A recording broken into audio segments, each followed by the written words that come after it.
So my current peculiar situation is that I'm going overseas soon, so I shouldn't start any big projects before I go overseas, and I just finished the big project. So what to do?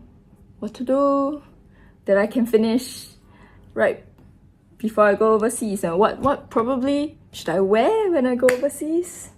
So if you remember the one that I was trying to talk about, all the woodlandsy styles that I'm into, and then fairy core was one of them, and then one of the picture that I put in was the product image for this top, which is actually a ruched t-shirt with the center ruched up, and the ruching actually creates a angular hem at the front, and the angular hem reminds me of a fairy. So roundabout way, I bought this thinking that I can just dye it green, and then it will be the muddy dull grayish green that I would have preferred than grey.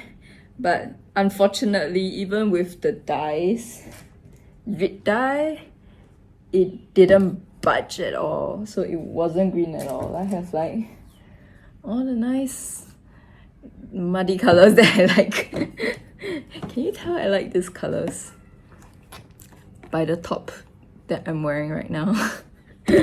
Yeah, so this went under a dye bath and didn't dye at all.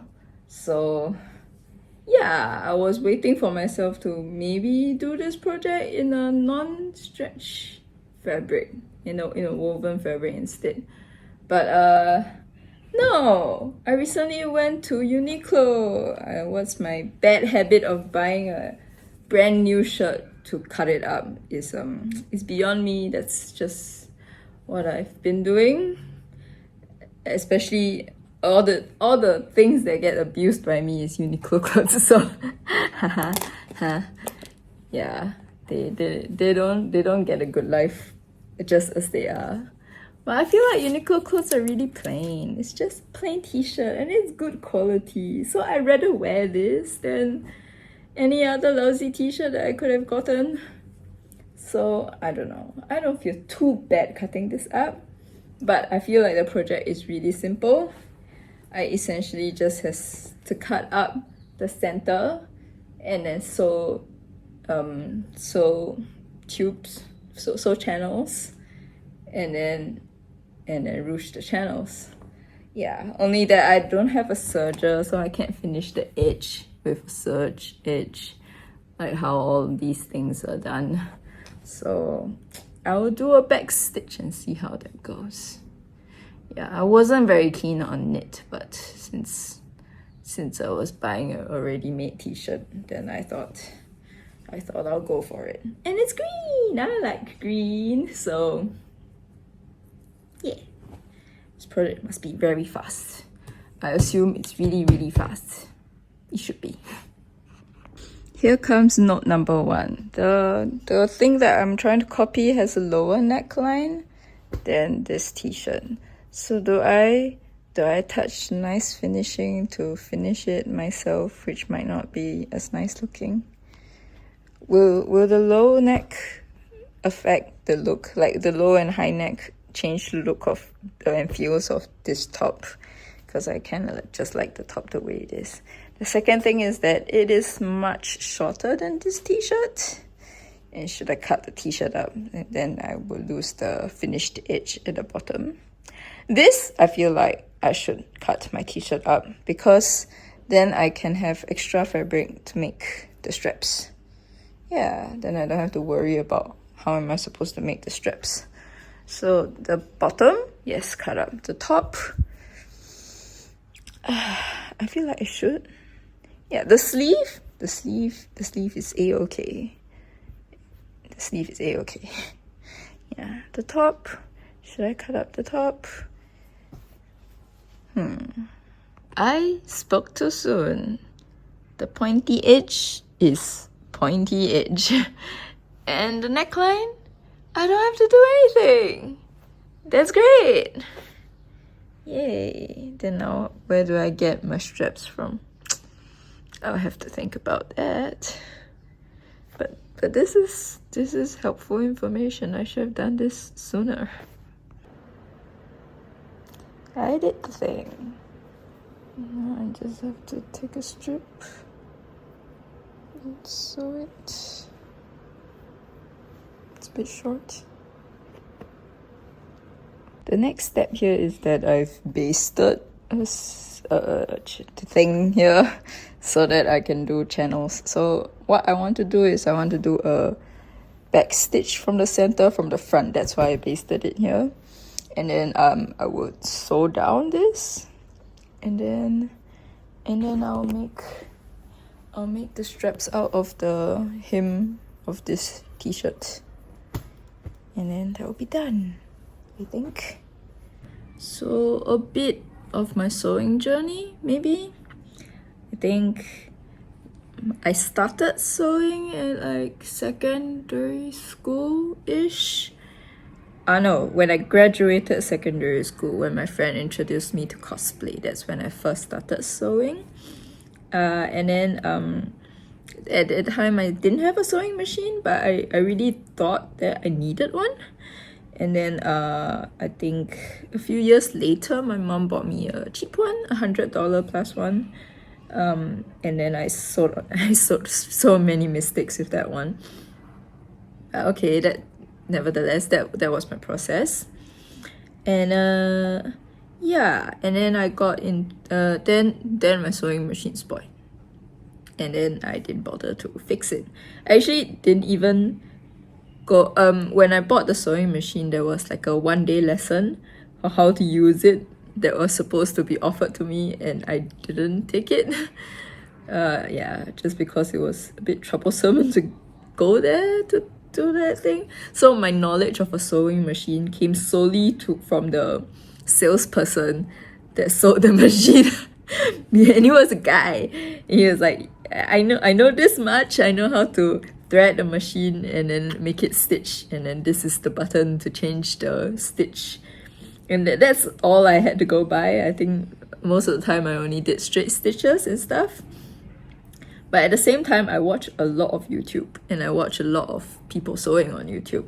And then at the start, I think I watched modern seamstresses with their projects that they mainly use sewing machines. So yeah, so around that time, I think I got into miniatures, and then doll, and then making clothes for dolls, and those are so much faster. And yeah, and then by this point, I think I stopped using the sewing machine, and also it's spoiled, so I didn't.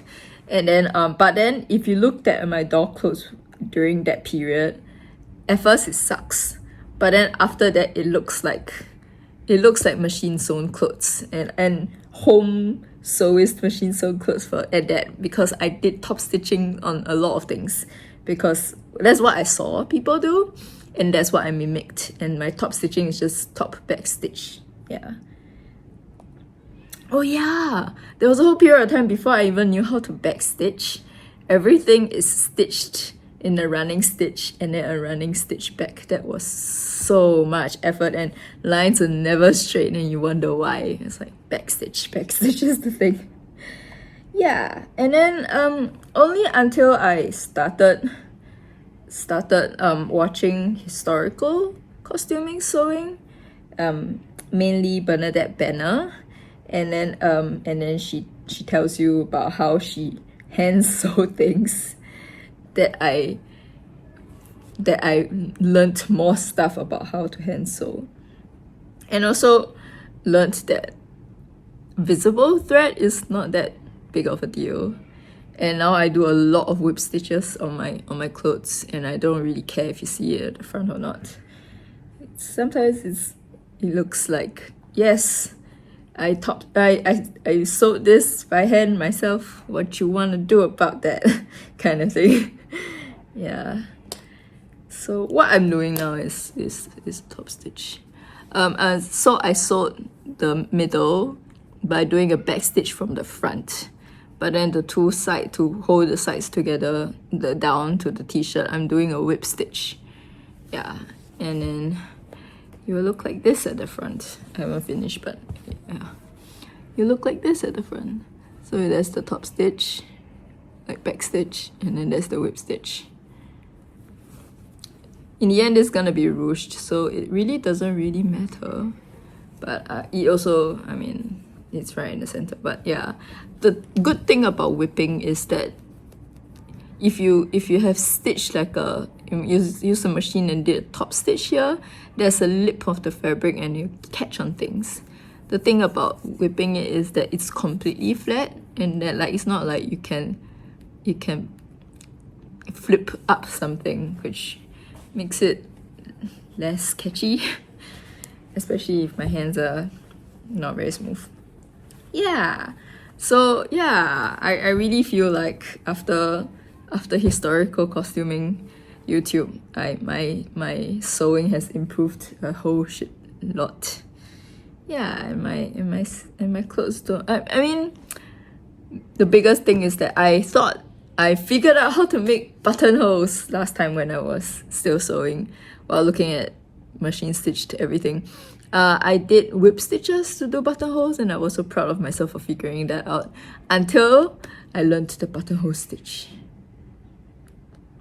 I love putting buttons into a lot of things. I actually, yeah, a lot of my hand-sewn clothes has buttons as closures because one, I like button-up shirts, but because knowing how to make a buttonhole, like knowing how to make buttonholes and functioning buttons and that knowing how to sew that opened up so much things that I can do with my hand sewing that I got so excited and like so proud of myself that I did it quite often. Buttons are also like one of the things that is really nice to do. It's like the one of the simplest way to enhance an already made outfit. So yeah, I love buttons. It's like if you take a plain shirt, like if you take this plain shirt and then you take out all these buttons and put cute buttons that is roughly the same size, if you have that, then you get to change this and personalize it without doing much other stuff. Like sewing buttons is easier, even if you don't know how to sew. That's like one of the easiest things you can do to spice up an outfit, a clothing, not an outfit, a piece of clothing. Yeah, my rant about stitching, because I realized I barely filmed any of this progress and it's almost done. I got it. That's the t-shirt cuff thing at the very bottom, the hem of the t-shirt. I just cut up without the seams. The seams are still here. Yeah, and then I folded it in and did a whip stitch. Another whip stitch. And then, yeah, now I just have to put this through. I'm almost done. I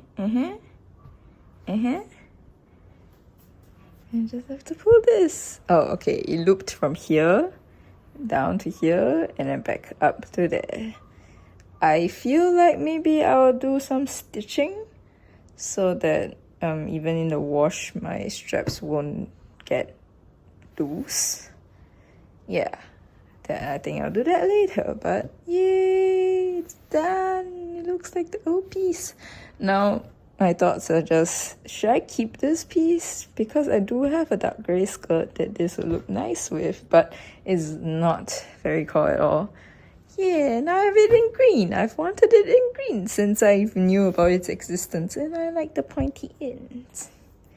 I don't know how it looks like on yet.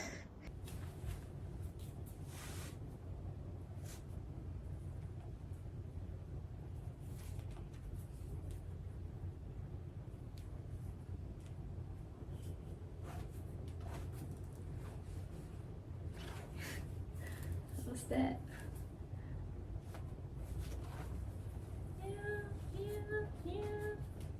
Done.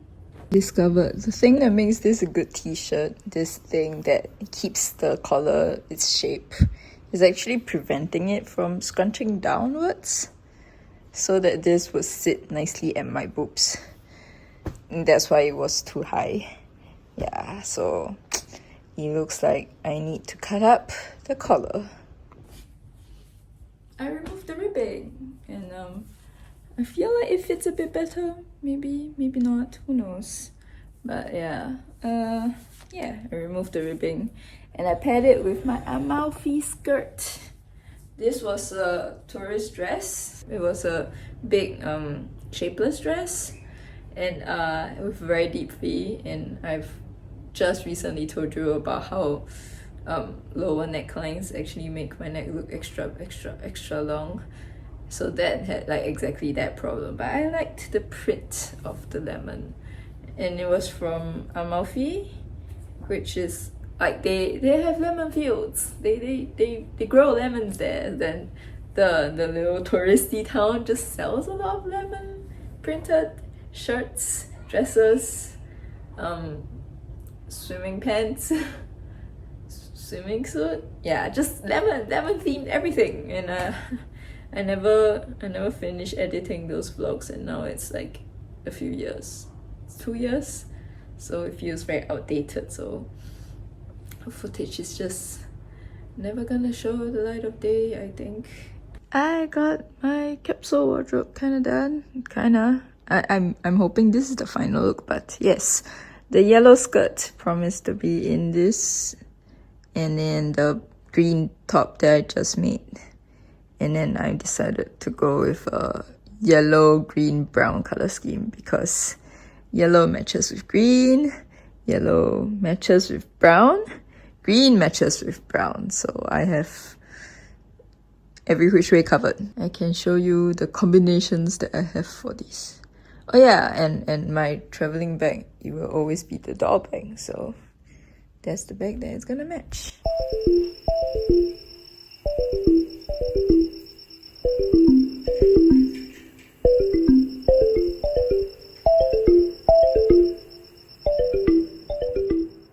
Okay, I didn't show when I will wear the jacket, but I think in a situation like this, where there's a little bit of green and it can match, or if it's a full brown outfit, and if I am cold, I can wear this. Something like this.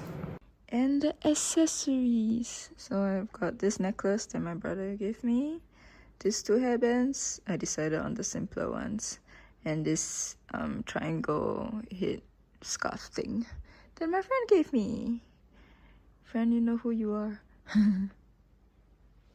Yeah.